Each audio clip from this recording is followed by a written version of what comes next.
Hi, everyone. Welcome to Gray Matter, the podcast from Greylock, where we share stories from company builders and business leaders. I'm David Thacker, a general partner at Greylock. Our guest today is Sumir Meghani, the co-founder and CEO of Instawork, which is building a flexible work platform connecting businesses with hourly workers. Greylock has been a partner to Instawork since their Series C round last year, and I've known Sumir for over a decade. We work closely together at Groupon. One of the areas that we track closely at Greylock is the future of work. The nature of work is rapidly changing, and Instawork is one of the companies powering that transition. Today, we're going to talk about how the company is helping both its partner businesses and its professionals, and what's next for the company. Sumir, welcome to Gray Matter. Thanks so much for joining us today. Thank you. It's great to be here. All right, well, let's get started. Let's hear about Instawork. Can you give us a high-level description of the company and tell us where the company has a presence today? So Instawork is a flexible work platform. We connect local businesses who need staffing with over 1.5 million hourly workers around the country. And so, for example, if a hotel or restaurant needs an extra bartender for the weekend, or a warehouse needs to scale up to deal with the big order coming in, they can tap into our marketplace of skilled hourly workers, or professionals as we call them. The businesses who we call partners, they pay us and we pay the professionals instantly after the shift is over. Instawork is live in 25 markets today, and that number is growing every month. Internally, we've got a growing global team across 7 countries. I want to emphasize growing. David, we're hiring in every function. And I just want to highlight that we're all really excited to be part of this vision to create economic opportunity for local businesses and professionals globally. Great. Now, you and your co-founder started Instawork in 2016. I think you went through Y Combinator. And at that time, the gig economy had been on an upward trend for a few years. Why did you decide to launch the company then? I mean, what made it the right time to launch? What did you see your entry point? I grew up near Detroit. As you know, David, my parents were small business owners. They had immigrated here from India. And I have vivid memories, whenever they'd have a surge of orders or someone not showing up, I get this phone call to come over to the office. So the earliest memories I have from the start of my career was helping my parents manage through labor shocks. And when I couldn't drive, my mom would come pick me up. And by the time I was in high school, I'd have a car and they would tell me to come on over. If you fast forward to our experience working together at Groupon, David, and we're going to date ourselves here. So for those listeners who don't remember Groupon created marketing campaigns to help a lot of small businesses like restaurants get new customers and fill empty seats. And I still remember sitting in the dining room of an Italian restaurant here in San Francisco in North Beach with my team when I was at Groupon. And we were meeting the owner and we were pitching her on running a Groupon. The restaurant was maybe like 1/3 full, tons of empty seats. And David, I remember our team pulled out this ROI analysis on why the owner should run a Groupon. There were empty tables. It seemed like a no-brainer. We had examples ready of similar businesses nearby that had succeeded with us. And she stopped us like 30 seconds in, and we were confused. What do we say? What do we do? Why won't you let us sell you on this? And she pointed to a sign on the window, and the sign read, Se solicita lavaplatos, which in Spanish translates to, we need dishwashers. And it struck me, here was a business that couldn't handle more customers because it lacked the basic infrastructure any business needs, quality talent. And quality talent, is as important to Greylock or Instawork or any other business that wants to be successful. And this owner, she didn't need more customers. She needed more staff to handle the customers she was already getting. And at that moment and over the coming weeks and months, I reflected on that problem and realized the labor market for hourly workers was quite broken. The mechanism to find hourly workers or to get a relevant job were basically a sign on the window, word of mouth, a job board, maybe a staffing agency if you were big enough. And with all of these solutions that I just mentioned, there are a lot of challenges. High search costs, distributed quality signals about both sides that didn't exist online, and most of all, lack of a good mobile-first interface, which was increasingly what both sides were using in their lives at that moment. Yeah, no, that's really interesting. I mean, we see this with all types of businesses, everything from, I can certainly see a small business like a restaurant, but even like a Silicon Valley startup, they can't grow their business faster because they just can't find the right talent, right? There's such a scarcity of talent for any type of skilled professional job. Let's talk about other platforms you may have looked at as you went off and started the businesses. I mean, there's been some innovation in this space for the last few decades. Were there things that, in terms of hiring platforms that inspired you, that you thought had done a good job? And there also are the things that showed you kind of what not to do? Well, there are certainly several companies or movements that have inspired us along the way. First, we're not the original company to evangelize flexible work. I think Upwork and Hayden, they've done a fantastic job promoting this. Hayden's a great CEO. LinkedIn, of course, David, where you were an executive, it invented this notion of building professional identities online, which I think is super powerful and really drives a lot of our product thinking. Finally, years ago, I remember Matt Kohler spoke about this idea of the mobile phone being the remote control for our lives. And it really couldn't be more true. We're seeing that today. We use our phones for everything. And we spent a lot of time thinking about why can't we leverage that remote control, that technology, to help people find work, make extra money. Some of the most popular apps we use today use technology to solve the challenges I mentioned earlier. Uber is lowering search costs by matching you with a car at the touch of a button. You don't need to wait outside to hail a cab, and drivers don't need to drive around aimlessly waiting for their next pickup. Everyone is better off because of easier onboarding, better matching. The smartphone really makes this easier. With a lot of these platforms and marketplaces, especially where supply is more heterogeneous versus homogeneous, quality is very critical. So you can make the liquidity high fidelity, high quality. So that really inspired us at Instawork to assess and develop our talent pool of pros around quality. We collect dozens of data points around our pros, areas like skills and certifications and attitude, reliability, job performance, and more. And then our team of data scientists and engineers use this data to improve the quality of their skills by identifying training opportunities for them that'll help them increase their earning potential and get access to more work opportunities. Every Instawork pro is making a profile of record where they can add their experience and their qualifications.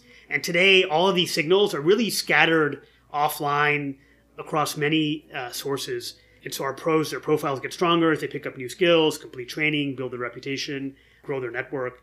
And then this also helps them separate signal from noise as they look for new roles and opportunities on Instawork that may be a good fit for them. I can see how the pros on your platform could build a really rich profile, which would help them find other relevant opportunities in the future. There's been systems in place for job seekers for a long time. I mean, there's been online job boards that have been targeted at hourly workers, but Instawork really changed the game for the hourly workforce, and you've streamlined the process of finding work opportunities that leverage these skills and experience, on the profile you're building. And it's so critical to have a great product experience that's intuitive and easy to use for these job seekers.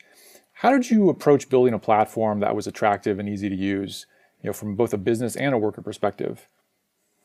One of the big lessons from the early days in Y Combinator especially is to spend a lot of time with users and doing customer development. And so we did a lot of that. And after reflecting on our early journey and the conversations we would have with partners and pros regularly, came down to really three things that matter to both sides: quality, reliability, and convenience. And these three tenets really became our value proposition for how we craft great product at Instawork and how we solve problems. And so let's take local businesses, for example. What do they want when they're looking for stunning colleagues? They want great workers who can actually do the job at hand. They've got the right skills, the right attitude, the right expectations. They want colleagues who show up on time, and they want a system that's really easy to use. It's very convenient. And so it's really about quality, reliability, and convenience. Now jump to the pro side, the workers. We give them the quality and flexibility that they're looking for. We did a recent survey, and 90% of our pros said flexibility was the single most important reason they're using Instawork to find work. The app is really high quality for them as well because they know exactly what they're going to make, what the job responsibilities are. When they accept a shift, there's no smoke and mirrors around how much money they're going to make, and their wages are significantly higher than alternatives. And so when it came time to thinking about how do we solve our users' problems, our first principles approach was really just rooted in fundamental truths that we believe would never change. And to this day, we orient the vast majority of our product energy, our operational energy, towards investments to improve quality, reliability, and convenience. I think the other big insight and differentiator over time has been, again, in how we leverage mobile. The system we've built for matching pros with available shifts, it's really fast. We can dispatch shifts to our large pool of quality pros and match them, and within 24 hours, the majority of our shifts get booked and get picked up. Previously, if a business was using a physical staffing agency or a job board, you might have to wait days or even weeks to get these shifts filled. On the pro side, you can literally download our Instawork app, you can pick up a shift the next day and get paid immediately.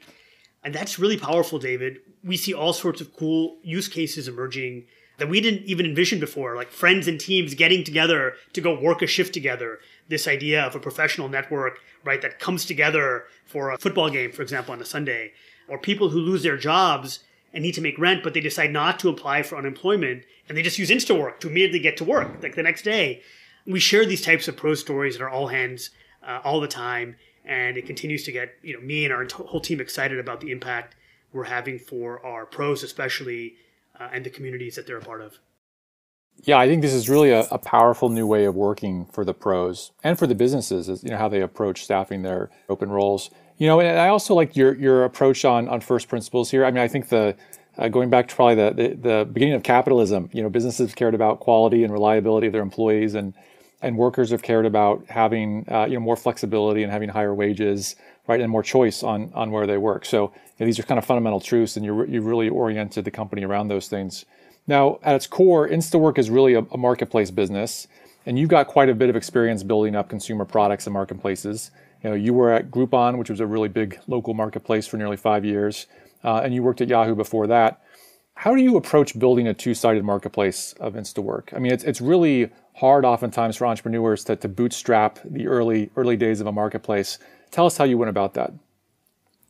Well, I think the best way to build any two-sided marketplace is to start and manufacture liquidity yourself. And before my co-founder and I wrote any code, we decided to go deep with our users and just match them ourselves manually, like literally being a staffing agency. And it's the best advice that I give to any marketplace founder that asks.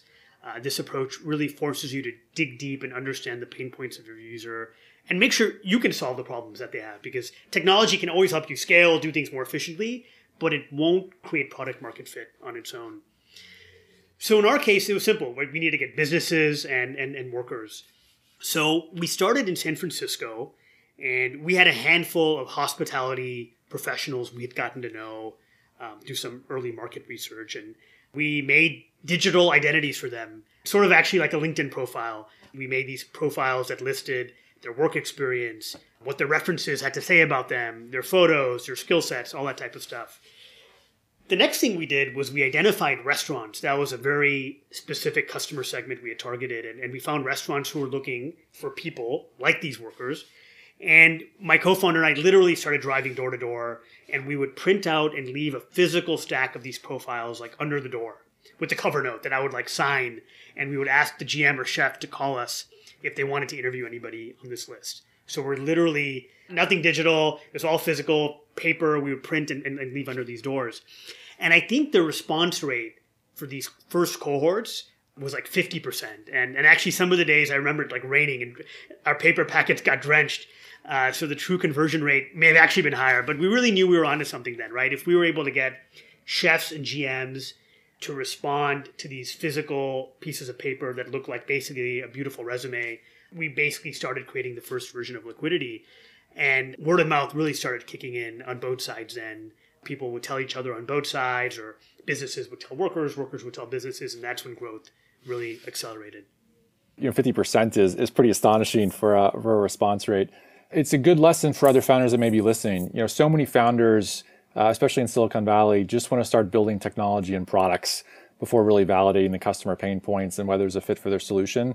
So I've seen companies, spend a year building, throw something out there, and it just doesn't really get product market fit, right? Because they didn't really fully understand the problem. So it's great that you went through that approach to validate this before you started building. Let's go back to your partner businesses. Many of these businesses, they're small businesses. They're slow to adopt new technology for a variety of different reasons. Oftentimes, the owners of these businesses are just super busy. Oftentimes, they're not very technology savvy, right? Sometimes they have on very strict budgets, right? They're on very thin margins. So what were the first few years like in terms of attracting customers? The great news with our business model is that you only pay when there's a successful match. A business pays us when a qualified pro shows up and does a great job. So our interests are really aligned. We don't require them to pay, upfront to post an ad like a job board, or they don't have to install any physical hardware, or there's not like a contract they've got to sign. We were really fortunate to launch Instawork several years after many companies had already been built socializing a variety of businesses, especially small businesses, to the power of technology. And I'm really grateful because I think we were able to stand a little bit on their shoulders. You think about, Groupon, which I mentioned earlier, where you and I worked, Gusto and what they've done around payroll, OpenTable with reservations, Toast as a point of sale system. And then finally, I think maybe one of the lessons in terms of attracting customers, with our go-to-market, we tried really hard not to boil the ocean from the onset. Most of our history, we've only really been in a single market, the Bay Area, and it was only a couple of years ago we started expanding really, really fast. We resisted every temptation to expand and chase greenfield. And the good thing about this approach is when you're focused, you get really good at building a base of promoters and network effects, and word of mouth really kicks in, as I mentioned earlier, because your go-to-market energy can really be deployed in a dense way. And David, I'm sure you know, and you've seen great examples, like the quality of referrals, the quality of word-of-mouth acquisition is way higher than any other form of customer acquisition. And so as we got big enough in San Francisco, what started happening was that we just started getting pulled into new cities, both by partners, the businesses on Instawork and pros. And that just meant the lift to launch new markets got lower and lower over time. And so customer acquisition on both sides just became easier. Today we're seeing more demand from new users on both sides in markets that we haven't even launched, which makes it such an exciting time to invest in the business and to accelerate our growth. That's a really powerful flywheel effect. I think there's a temptation sometimes. Companies get focused on top line growth. They try to go to as many markets as possible before really perfecting the model in one or two markets, core markets. And you really did that and saw it working, and it made it much easier to launch each additional market. I know we've talked about before, you'll have pros sign up in markets you're not in yet. So when you first go into a market and you sign up the first businesses, you immediately have skilled professionals on the platform that are ready to work. And this is something, in effect, we've seen with other past Greylock portfolio companies like LinkedIn and Airbnb, where your users and customers are pulling you into new additional markets, which just makes it much easier to launch each additional market. Let's go back to something we talked about a bit before, but just the vertical focus of the company. You started out as very focused. I think you initially focused on the hospitality industry, but ironically, that's the industry that probably got hit the hardest in the early days of the pandemic. And now, of course, every hospitality business, as we're reopening, is scrambling to try to find workers. So many of them are turning to you in droves. But I would love to hear the story of how you adapted to uncertain conditions in the market. How did you redirect your focus to other areas where Instawork could be useful? Well, I have to begin by first recognizing my colleagues who were here in 2020. There's so much disruption and uncertainty in the world and in our professional and personal lives at the time. And I'm incredibly grateful to all of them for sticking with us and making Instawork a better company as we emerge from the pandemic. So when COVID hit, many businesses who used Instawork were affected differently. And David, as you mentioned, hospitality, was one area. Hotels and restaurants and event venues didn't need labor because they effectively shut down because of shelter-in-place orders. But we noticed specific customer segments were actually using us more than ever. And as you can imagine, businesses participating in e-commerce and supply chain saw an incredible demand for their services. And on the pro side, we looked at the profiles of all the workers on Instawork, and we noticed many of them had actually worked across many different types of industries and had a wide variety of skills. And so we started kind of looking for certain customer segments or profiles and users on both sides that were a good fit for the way the world was evolving that year. Then I vividly remember a board meeting in May 2020 where one of our board members told me, Sumir, you used to go hunt deer, but the deer have left the forest for now, and you have to go hunt rabbit instead. And David, now, as you know, I'm vegetarian, but that analogy has really, stuck with me the last couple of years. And so Mike, who's our VP of sales, he and I got a lot of our operations sales team together at the time. It was like 7 or 8 of us. Aaron, Matt, Geraldine, Chris, Christian, Jenna, Richard, the Dans. And we said, look, team, we've got to go hunt rabbit. And they all looked at me as if I was like a crazy person. What was I talking about? And I paused. We shared some of the data, the insights we were seeing. And that team responded enthusiastically and got it done. And then on the product and engineering side, we got our team together, which at the time, the team was split between the US and India. And we said, let's go automate and keep building to the future we want so that when the next round of scaling hits, and it will hit, we will be even stronger. And going back to our value proposition, it was extremely helpful and grounding to stay rooted to quality, reliability, convenience, to keep us all aligned internally, even as the world changed externally. It's remarkable how you all adapted so quickly to these changing market conditions. We've always seen that's one of the traits of our best startups and leadership teams is that ability to be responsive and nimble. And I love the saying about hunting deer and rabbit, although since you're a vegetarian, perhaps they should have said, you can't hunt deer anymore, you've got to go out and forage for mushrooms or something. Let's fast forward to today. You're in a period of explosive growth and support. You raised a Series C funding a few months ago, and you have several new board members. Walk us through the business.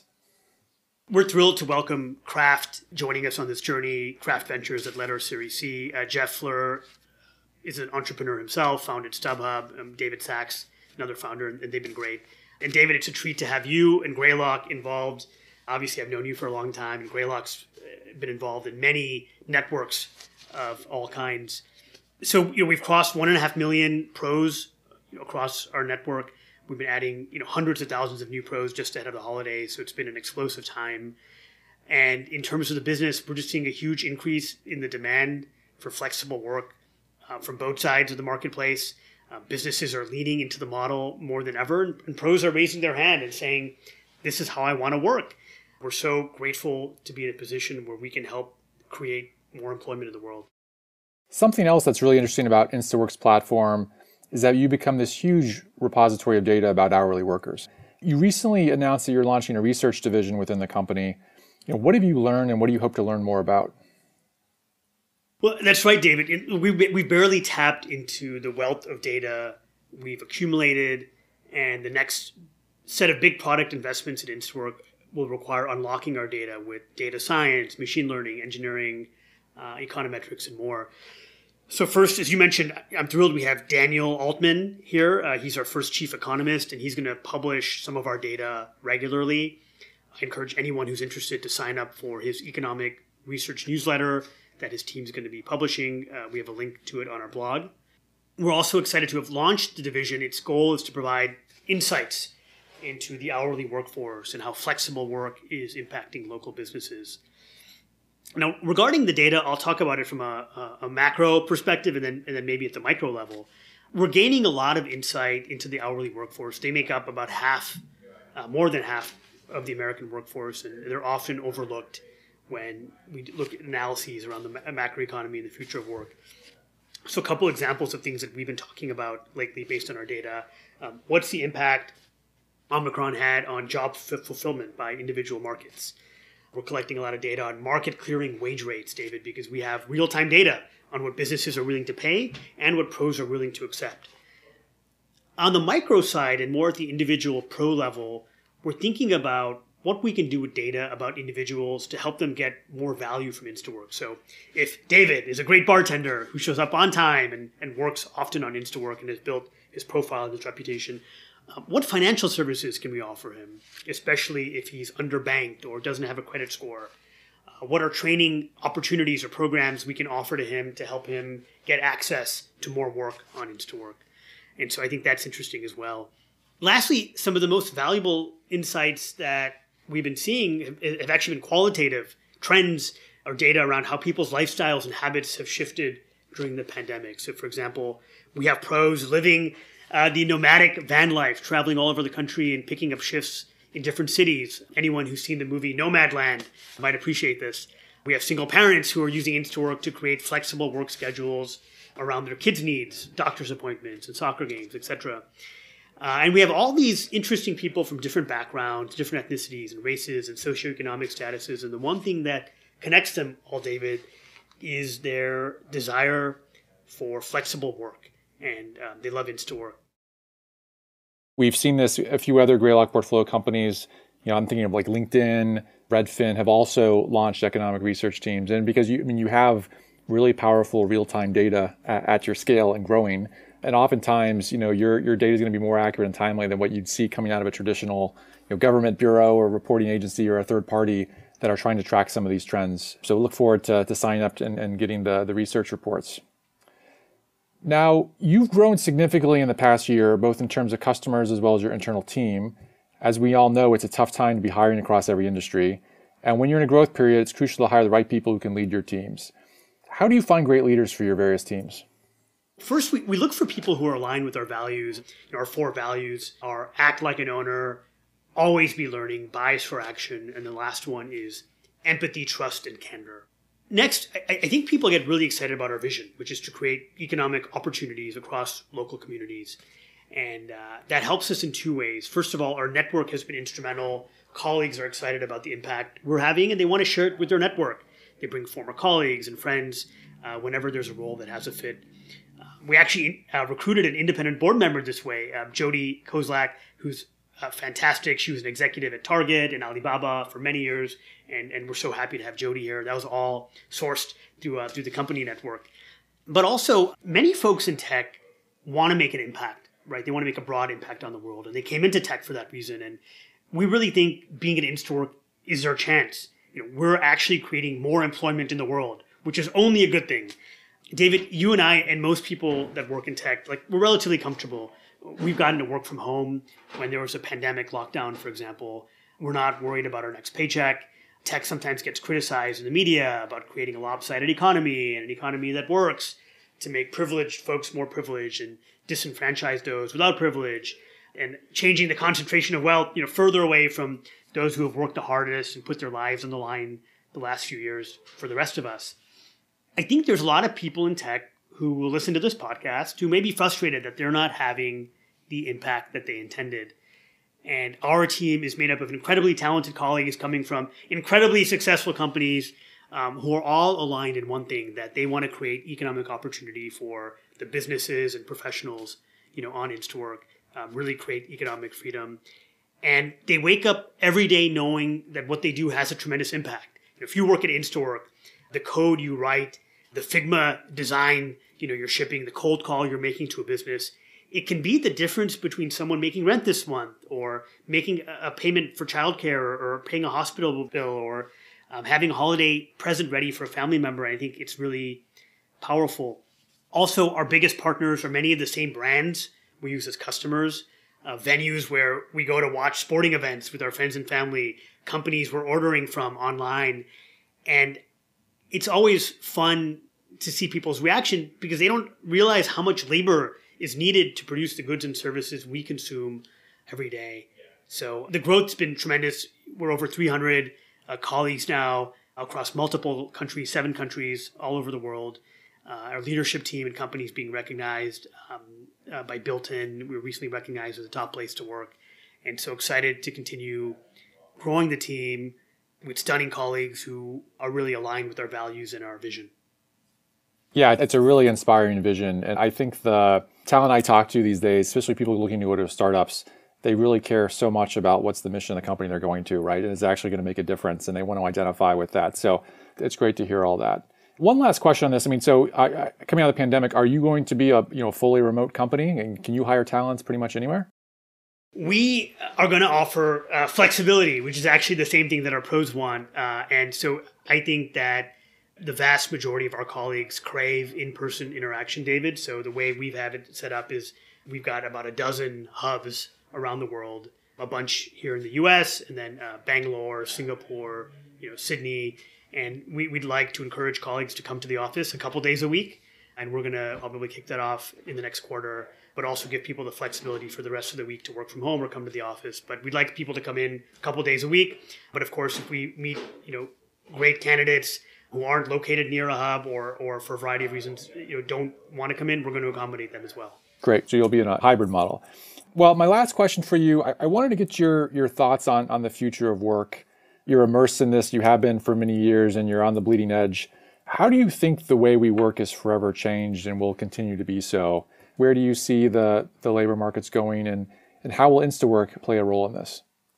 Well, the one thing that I can talk about that we're seeing right now happening before our very eyes is flexibility. Everybody wants flexibility, and over half of the American workforce is paid hourly, but that community hasn't been included in national conversations about the future of work. And we're helping give flexibility at Instawork to those who don't have the luxury to just work from home, and in fact give them and our business partners more freedom to self-organize and ultimately create more employment in the world. And so I think we're going to play a really, really important role in driving flexibility. And now is the right time. The pandemic really gave all of us the opportunity to assess what we want out of our lives, our work lives, our personal lives, the balance between the two.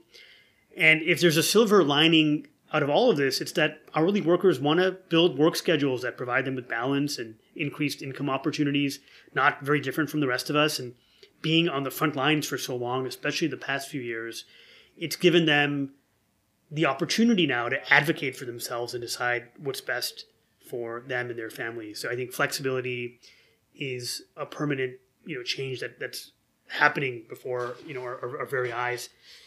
I think the other thing that we're seeing and excited to participate in is this idea of reputation, which is here to stay, where workers or any types of professionals can store digitally, their skills and their aspirations in a central place, and use that reputation, use that profile of record as they traverse and advance throughout their career in search of economic opportunity. And so we're excited to be a part of that as well.